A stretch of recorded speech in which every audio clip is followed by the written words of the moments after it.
أعوذ بالله من الشيطان الرجيم بسم الله الرحمن الرحیم تلاوت کردہ آیات کا ترجمہ۔ ولما فصلت العیر، جس وقت ان بھائیوں کا قافلہ وہاں سے چل پڑا، قال ابوہ، ان کے والد یعقوب نے اپنے گھر میں یہ بات کہہ دی، انی لاجد ریح یوسف، میں تو حضرت یوسف کی کہیں سے خوشبو محسوس کر رہا ہوں، لولا ان تفندون، اگر تم مجھے بہتا ہوا آدمی نہ سمجھو تو مجھے یوسف کی خوشبو آ رہی ہے۔ قالوا، محلے دار لوگ کہنے لگے، تاللہ، اللہ کی قسم، انک لفی ضلالک القدیم، آپ تو پرانی غلطیوں میں مبتلا ہیں۔ مطلب 40 سال کے بعد یہ جو خوشبو کا کہہ دیا تو کیا کہنے لگے، تم تو پرانے ہی خیالوں میں ڈوبے ہوئے ہو۔ فلما ان جاء البشیر، جب خوشخبری دینے والا آیا، یہ حضرت یوسف کا سب سے بڑا بھائی یہودا تھا، القاہ علی وجہہ، وہ حضرت یوسف کا کرتا اس نے یعقوب کے چہرے پہ ڈالا، فرتد بصیرا، آپ کی بینائی اللہ نے واپس لٹا دی۔ قال، حضرت یعقوب نے سب کو کہا، الم اقل لکم، کیا میں تمہیں نہ کہہ رہا تھا کہ انی اعلم من اللہ ما لا تعلمون، میں اللہ کے بارے میں زیادہ جانتا ہوں۔ اب وہ مان گئے کہ یہ بوڑھا ٹھیک کہہ رہا تھا۔ قالوا، اب سارے بچے کہنے لگے، یا ابانا استغفر لنا ذنوبنا، اے ہمارے ابا، ہمارے گناہوں کی اللہ سے ہمیں معافی مانگ دیجئے، انا کننا خاطئین، بے شک ہم بڑے ہی گناہگار تھے۔ قال سوف استغفر لکم ربی، حضرت یعقوب نے کہا کہ میں عنقریب اپنے اللہ سے تمہارے لیے معافی مانگوں گا، انہ هو الغفور الرحیم، بے شک وہ اللہ بڑی مغفرت والا ہے۔ فلما دخلوا علی یوسف، جب والدین یوسف کے دربار میں آ کے پہنچ گئے، آوا الیہ ابوی، ان کو ٹھکانہ دیا، یعنی اپنی سیٹ پہ ان کو بٹھا دیا۔ وقال ادخلوا مصر انشاءاللہ، اور کہا اب آ جائیے، ہم مصر میں چل کے رہیں گے اللہ نے اگر چاہا۔ ورفع ابویہ علی العرش، اور اپنے والدین کو شاہی تختے پہ بٹھا دیا۔ وخروا لہ سجدا، اور وہ سارے بھائی حضرت یوسف کے سامنے سجدہ ریز ہو گئے۔ وقال، اور آپ نے کہا، یا ابتی، اے میرے ابا، ھذا تأویل رؤیای من قبل، یہی اس خواب کی تعبیر ہے جو اس سے پہلے میں نے دیکھا تھا۔ قد جعلھا ربی حقا، اس خواب کو اللہ نے میرے لیے سچ کر دکھایا۔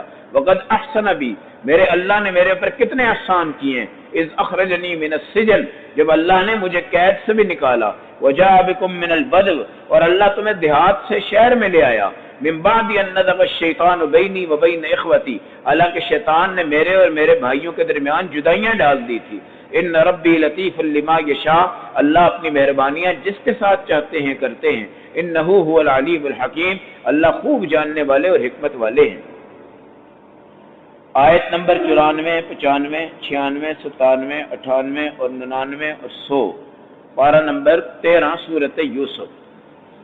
یوسف علیہ السلام نے ان بھائیوں کو جب غلہ دیا تو آپ نے فرمایا کہ یہ قمیض لے جانا اور میرے والد کے چہرے پہ ڈال دینا، اللہ خیر کر دے گا۔ اب یہ بھائی جیسے یوسف کو چھوڑ کے اپنے والدین کے گھر لوٹے ہیں تو ایک خوشبو آئی ہے یعقوب علیہ السلام کے گھر میں، بالکل یوسف کی خوشبو۔ یہ جو بچے ہوتے ہیں نا، بچوں میں ایک خوشبو پائی جاتی ہے۔ آپ کبھی اپنے بچوں سے پیار کریں تو آپ کو بچوں کو پیار کرنے کا ذائقہ آئے گا۔ چھوٹے چھوٹے معصوم بچے جو ہوتے ہیں ان کے ساتھ ایک قسم کی خوشبو ہوتی ہے، اور جو نبی ہوتا ہے نبی کے ساتھ تو خوشبو ہوتی ہی ہوتی ہے، ہر وقت فرشتے وہاں رہتے ہیں۔ اب 40 سال کا عرصہ گزرا ہے، صبح ہی صبح محلے کے جو لنگوٹیے یار دوست تھے حضرت یعقوب کے، ان سے کہنے لگے، یار مجھے یوسف کی خوشبو آ رہی ہے۔ وہ کہنے لگے، بوڑھے آدمی، تو پرانی الٹی پلٹی باتوں میں ابھی تک کیا ہوا ہے، لگا ہوا ہے۔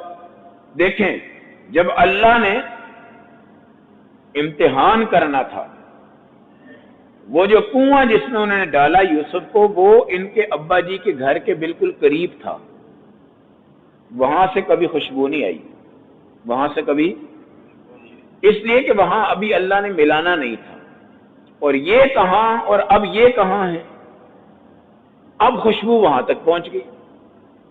جب اللہ ملانا چاہے تو خوشبویں ایسے آتی ہیں، اور جب اللہ ملانا نہ چاہے تو پاس سے بھی خوشبو نہیں پہنچتی. ہر چیز اللہ کے حکم کے ماتحت. پھر کیا ہوا؟ تھوڑی ہی دیر کے بعد بشیر آیا، یعنی خوشخبری دینے والا. وہ ان کا سب سے بڑا بھائی یہودا تھا. اس نے حضرت یوسف کا کرتا پکڑا ہوا تھا.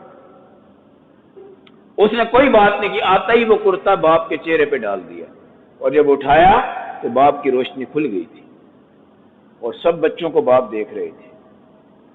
اور پھر کیا کہنے لگے؟ اپنے دوستوں سے کہنے لگے تمہیں میں نے کہا تھا نا میں اللہ کے بارے میں، اللہ کے علم کے بارے میں جانتا ہوں جو تم نہیں جانتے. پہلے خوشبو آئی تھی، اب اس کا کرتا بھی آ گیا. کرتا چہرے پہ رکھا، اور یہ معجزہ تھا. یہ خوشبو بھی معجزہ ہے، اور کرتے سے بنائی لوٹ آئی، یہ بھی کیا ہے؟ معجزہ ہے. اب بچے بھی ساری چیز کی تصدیق کر چکے. ہاں وہ یوسف ہیں، یہ یعقوب ہیں، وہ بھی سچے ہیں، یہ بھی سچے ہیں، ان کے ساتھ ان کا تعلق، اللہ ان دونوں کو پسند کرتا ہے. اب یہ سمجھ گئے ہم بہت بڑے گناہگار نکلے. یا ابا نستغفر لنا ذنوبنا، اے ابا ہمارے گناہوں کی اللہ سے معافی مانگے، معافی مانگے. اس کے دو مطلب تھے. ایک تو پہلے آپ ہمیں معاف کر دیں، اور دوسرا آپ اللہ سے بھی ہمیں معاف کروائیں. اس سے معلوم ہوتا ہے کہ ماں باپ کی دعا کی حیثیت، ماں باپ کی دعا کی حیثیت، خدا کی قسم نبیوں کے بعد پیر اگر آپ نے تلاش کرنا ہے نا، وہ آپ کی ماں ہے اور آپ کا باپ ہے. آپ ان سے کہیں کہ ابا جی ہمارے لیے دعا کر دیں، آپ بڑے بڑے مفتی علماء کے پاس جائیں، اس سے بہتر آپ کے ماں باپ کی دعا ہے. پھر آپ نے کہا سوف استغفر لکم ربی، میں ان قریب تمہارے لیے اللہ سے کیا کروں گا؟ معافی مانگوں گا. اس سے معلوم ہوا بزرگوں کو اپنی دعا میں شامل کیا کریں، اللہ ان کے سفید بالوں کی وجہ سے تمہارے اوپر کیا کریں گے؟ مغفرت نازل کریں گے. اب یعقوب علیہ السلام نکلے، ان کی بیوی بھی نکلی، یوسف کی امی، وہ سارے بھائی بھی آئے، اور آ کر یوسف کے دربار شاہی میں پہنچ گئے. اور آپ فوراً اپنی جگہ سے اٹھے اور اپنی جگہ ان کو کیا کیا؟ بٹھایا.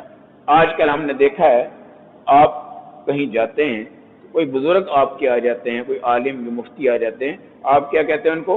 بھائی آئیں آپ اس جگہ تشریف رکھیں. اپنی چیئر چھوڑ دیتے ہیں، اپنی کرسی چھوڑ دیتے ہیں. قرآن سے یہ ثابت ہو رہا ہے، قرآن سے. اور اپنے ماں باپ کو بڑی کرسی دینی چاہیے. ہوتا کیا ہے اگر بچہ پڑھا لکھا انجینئر ڈاکٹر وکیل ہے اور اس کی کوئی میٹنگ آ رہی ہے نا، اس کا جو باپ آتا ہے وہ اس کو بالکل آخر میں بٹھاتا ہے، بالکل اپنی چیئر کے قریب. بلکہ یہاں تک آتا ہے کہ ایک بندے کا باپ آیا گاؤں سے، بچہ پڑھا لکھا تھا، وہ بڑے بڑے دفتروں کا آفیسر تھا.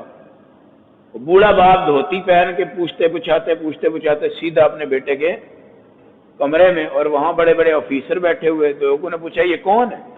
کہنے لگا یہ ہمارا پڑوسی ہے.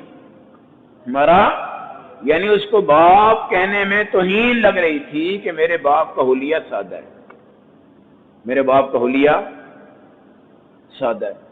اب یہاں یوسف شہر میں ہیں اور مصر کے بادشاہ ہیں، بڑی بڑی سیٹوں پہ بیٹھے ہیں، اور رفع ابویہ علی العرش، اپنے شاہی تخت پہ جا کے ماں کو بھی بٹھایا، باپ کو بھی بٹھایا، خود پاس بیٹھے ہیں.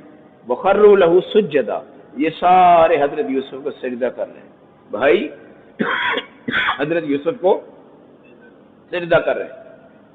اس وقت یہ سجدہ جائز تھا. بادشاہ کو سجدہ کرنا، یہ کسی بڑے بندے کو سجدہ کرنا پہلی شریعتوں میں کیا تھا؟ جائز تھا. اب یوسف علیہ السلام کو وہ خواب یاد آیا کہ انی رأیت 11 کوكبا، 11 ستارے مجھے سجدہ کر رہے ہیں، 11 ستارے مجھے سجدہ کر رہے ہیں، اور یہ سارے کے سارے اب سجدہ کر رہے ہیں. آپ کا خواب کیا ہو گیا؟ سچا ہو گیا. اور آپ نے فرمایا یہ ہے میرا خواب، تو اللہ نے سچ کر دیا. میرے اللہ کے احسانات دیکھیں، قید سے مجھے یہاں تک پہنچایا ہے، دیہات سے تمہیں شہر میں لے آیا ہے. شیطان نے ہمارے اور آپ کے درمیان تفریق ڈالی تھی.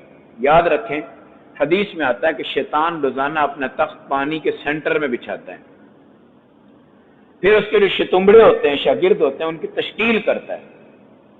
فلاں میاں بیوی کو توڑو جی، اور فلاں ماں باپ کو توڑو، فلاں بھائی بھائی کو توڑو، بہن بہن کو توڑو، اور رشتوں کو توڑو۔ رشتہ توڑنا یہ اس کی ذمہ داری ہے، ڈیوٹی ہے۔